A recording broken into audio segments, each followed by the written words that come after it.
उमर शीमा साहब, आप कहिएगा, जहां आप अपने ऑप्शंस भी बताएंगे, वहां सैयद मोहम्मद अली साहब ने जो नुक्ता बताया कि चीन के एक एकेडमिक ने ये बताया या ये इस राय का इजहार किया कि पाकिस्तान और चीन इस मामले के ऊपर मिलकर कोई ना कोई स्ट्रेटेजिक हिकमत अमली बना सकते हैं।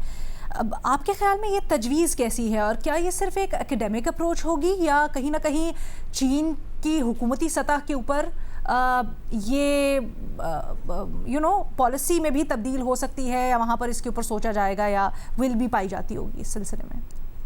देखिए, इसको देखने के 2-3 तरीके हैं। एक तो ये है कि जो हमने कानूनी रास्ता इख्तियार किया, शुरू में किया, इन्होंने एक उसको इल्तवा का शिकार किया। ये कोई पानी है, कोई बैंक की किस्त तो नहीं है ना कि आप कहें कि कुछ अरसे के लिए हम इस पे कोई एडजर्न कर रहे हैं या हम रोक रहे हैं। ऐसी बात तो नहीं है। ये पानी है, ये एक लाइफ एंड डेथ का मसला है 2 ममालिक के लिए, और इंडिया को इस हसासियत का अंदाजा है कि पानी पाकिस्तान के लिए कितना ज्यादा अहम है। लेकिन ये है कि हम जो सालसी के फोरम है मीडिएशन के, हम उधर भी गए, लेकिन इंडिया का रवैया उस नाकाम स्टूडेंट की तरह है कि जो इम्तिहान में कोई फेल हो जाए और वो कहे कि मैं इस निजाम को ही नहीं मानता। अब ये देखिए, ये एक बहुत बड़ी बात है कि आपने एक जो इंटरनेशनल लेवल पे सालिस है, उनकी हम बहुत अहमियत तस्वर करते हैं। उनकी तरफ से लगाई जाने वाली पेनल्टी वो आप पर यानी कि आप पर मुसल्लत होती है, आपको वो पे करनी पड़ती है अनलेस कि आपको ये आपके दरमियान को पैच अप हो जाए। लेकिन इंडिया उसने बादर ही नहीं किया, वो वर्ल्ड बैंक को बादर नहीं कर रहा। तो ये हमारा एक तो ये कानूनी तरीका था जो हम ऑलरेडी इख्तियार किए हुए हैं और जिसमें इब्तदाई तौर पे अभी तक जो नतायज है वो हमारी फेवर में जा रहे हैं, लेकिन इंडिया उधर डिटाई का मुजाहरा कर रहा है। दूसरा ये है कि हम अपने मुख्तलिफ जो सफारती फोरम है उनको इस्तेमाल करें, ओवरऑल जो एक इंटरनेशनल ओपिनियन है उसको मोबिलाइज करें, मुख्तलिफ फोरम पर जाकर, यूएन के फोरम पे जाके, जो बाकी फोरम है उन पर जाकर हम उसको ये करें। अब ये तीसरा जो ऑप्शन है जो कि ये जो चाइनीज एक्सपर्ट है उनके हवाले से दिया है, अच्छा, ये देखने में तो अच्छा लगता है और ये बात दुरुस्त है कि जो पानी है उसका ओरिजिन जो है वो तो चाइना है, कि अपर रिवेरियन चाइना है, यानी कि उधर से भारत आता है और भारत से आगे पाकिस्तान आता है। अब ये बात जो है, भारत को भी इस बात का एहसास होना चाहिए कि वो भी चाइना से पानी ले रहा है। अगर कभी उसका चाइना ने उसका पानी बंद किया तो फिर क्या करेगा? लेकिन ये है कि चाइना के बारे में मुझे ऐसे महसूस होता है कि जैसे ना हमारे तवक्कुआत बहुत ज्यादा होती हैं। चाइना एक बड़ा एक प्रैग्मेटिक कंट्री है। वो अपने मुफादात को देखते हैं। वो ये नहीं है कि सिर्फ अगर पाकिस्तान का मसला आ जाएगा तो वो आ जाएंगे, दरमियान में आ जाएंगे, अनलेस कि उन्हें लगे कि कोई ऐसी सिचुएशन बिल्ड हो रही है कि जिसमें वो पानी का इशू बना के इंडिया के साथ स्कोर सेटल करना चाहिए। अच्छा। और उस सारे अमल में पाकिस्तान जो है वो एक डिफॉल्ट बेनिफिशियरी हो जाए। सिर्फ पाकिस्तान के लिए वो उनका पानी बंद करेंगे, यानी कि मुझे ये लगता है कि it's too good to be true, यानी कि अल्लाह करे ऐसा हो। लेकिन मुझे लगता नहीं है कि चाइना इस एक्सट्रीम लेवल पर जाएगा। उनकी इंडिया के साथ तजारत भी हमसे बहुत ज्यादा है, बाकी मामलात भी उनके चल रहे हैं, अगर जो उनके कोई मोहब्बत भी नहीं है, लेकिन उनकी कोई उस तरह से दुश्मनी नहीं है कि कोई कट ऑफ नहीं उन्होंने किया होगा एक दूसरे के साथ, जिस तरह के हमारे और इंडिया के ताल्लुकात हैं।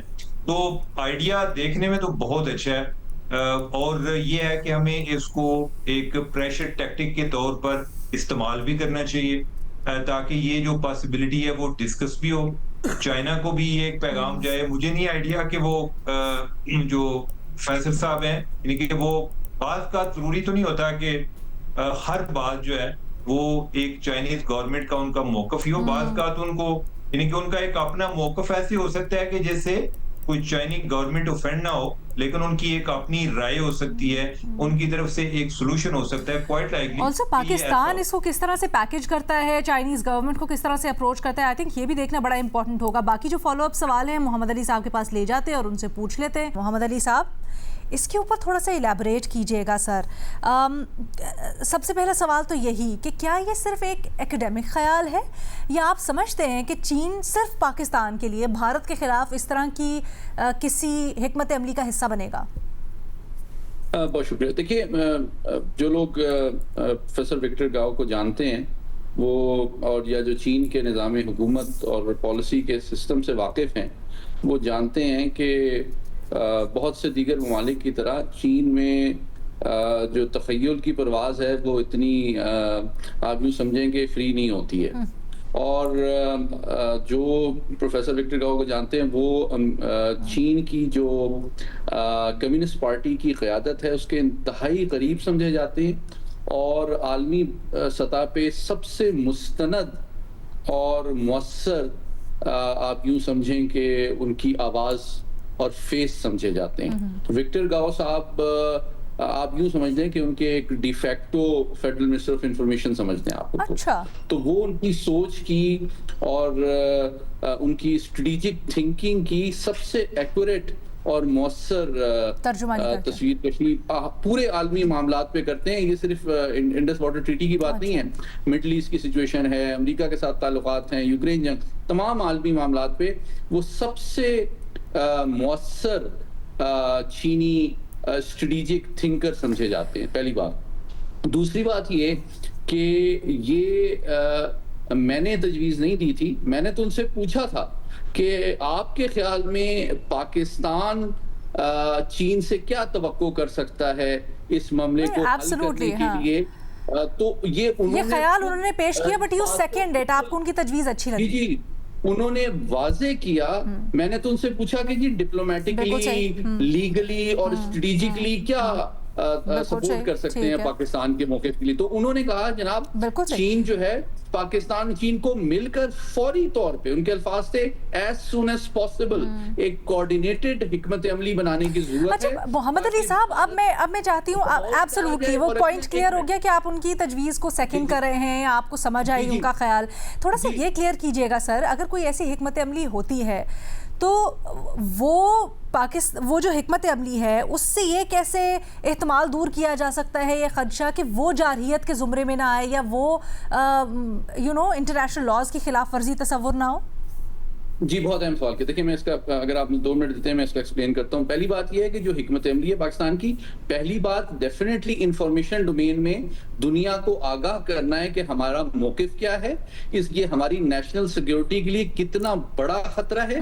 25 करोड़ पाकिस्तानी अवाम के मुस्तकबिल और जिंदगियों को थ्रेट करना है और दुनिया को अवेयर करना है, ये उसका पहला हिस्सा है। दूसरा हिस्सा ये है कि लीगली भी मैं बताना चाहूंगा कि लेफ्टिनेंट जनरल आमिर रियाज भी यहाँ पे मौजूद थे, उन्होंने भी बताया विद डिटेल इंफॉर्मेशन कि जो दरियाए चनाब का पानी है, सबसे ज्यादा जो पाकिस्तान अफेक्ट हो रहा है ऑलरेडी, वो हमारे इंडस वाटर कमिश्नर भी मौजूद थे, वो चनाब के ऊपर जो कंस्ट्रक्शन है उसके नतीजे में सबसे ज्यादा इंडस वाटर ट्रीटी के तहत पानी की रुकावट पाकिस्तान के लिए पैदा हो रही है, और जो सबसे क्रिटिकल थिंकिंग है। तो लीगल डोमेन में भी वो तमाम कंपनियां जो इसमें इन्वॉल्व हैं, कंस्ट्रक्शन में, बिडिंग में, इंजीनियरिंग में, उनको भी पाकिस्तान लीगल नोटिस सर्व कर सकता है कि ये वायलेशन है इंटरनेशनल लॉ की, और आप उनको सू भी कर सकते हैं, उन कंपनीज को भी इंडिविजुअली, ताकि उनको कि अगर वो इंटरनेशनल लॉ की वायलेशन करते हैं तो इसका उनको खमियाजा भुगतना पड़ेगा और उनके लिए कानूनी एतबार से भी हौसला शिकनी की जा सकती है। तीसरा पहलू जो तस्वीराती है वो डेफिनेटली जनरल आमिर ने भी और जो चेयरमैन हैं हमारे पीपल्स पार्टी के बिलावल भुट्टो, उन्होंने कई दफा कहा कि देखें जी, ये हमारी रेड लाइन है। नहीं, और हम अपनी ताकत मोहम्मद अली साहब, कोई सोर्स जो है, कता कलामी की माजरत, लेकिन गुफ्तगू का जो एपिसेंटर था वो ये था कि अगर भारत पाकिस्तान को ये धमकी देता है कि हम तुम्हारा पानी बंद करेंगे, तो पाकिस्तान और चीन मिलकर, क्योंकि सबसे ऊपर तो चीन है, तो धमकी ये दे सकता है भारत को कि चीन भी भारत का पानी बंद कर देगा, फिर बताओ तुम क्या करोगे। तो ये कहना, ये धमकाना कैसे इंटरनेशनल लॉ की खिलाफ वर्जी नहीं होगी पाकिस्तान और चीन के पार्ट पर भी? हम किस तरह अपने आप को सेफ गार्ड कर सकते हैं इस हिकमत अमली में? मैं यही गुजारिश करना चाह रहा हूं कि देखें, पहली स्टेज में हम दुनिया को अवेयर कर रहे हैं। अच्छा। हम बता रहे हैं कितना बड़ा खतरा है। दूसरा ये कि हम लीगल स्टेप्स लेंगे, लेकिन उसके बावजूद अगर आलमी ऐवान, आलमी बरादरी, आलमी कानून हमारे नेशनल सिक्योरिटी इंटरेस्ट को प्रोटेक्ट करने में नाकाम होता है, तो हमारे पास ये तमाम ऑप्शन मौजूद हैं, जिसमें ये भी मौजूद है कि चीन और हम मिलकर भारत पर दबाव डालें, क्योंकि बुनियादी बात इस वक्त कानून की नहीं हो रही। कानून उस वक्त तक इफेक्टिव है जब तक कि वो हमारे राइट को प्रोटेक्ट करता है। अच्छा। लेकिन अगर हमारे राइट को वो प्रोटेक्ट भी नहीं Okay. करता और भारत जो है उसका पास भी नहीं रखता, तो फिर मजबूरी बन जाएगी कि चीन और बेसिकली आप ये कह रहे हैं कि अगर चीन और पाकिस्तान मिलकर चीन की तरफ से भारत का पानी रोकते हैं तो फिर ये रिएक्टिव स्टेप होगा, यानी भारत की जारहियत के रद्द अमल में ये होगा, तो शायद मैं इसको रिएक्टिव नहीं कहूंगा, फिर? मैं इसको कहूंगा जो एक्यूरेट वर्ड होगा स्ट्रेटजी में, इसको डेटरेंस कहा जाएगा कि जनाब Deterrence? आप भी उतने ही वुल्नरेबल हैं चीन से आने वाले पानी पे जितना डिपेंडेंट हैं, उसी तरह पाकिस्तान इंडस वाटर ट्रीटी के तहत पानी पे डिपेंडेंट। अच्छा, रिएक्शन और डिटरेंस में लीगली अगर देखा जाए तो बहुत फर्क है और बहुत इसके ऊपर बहस हो सकती है।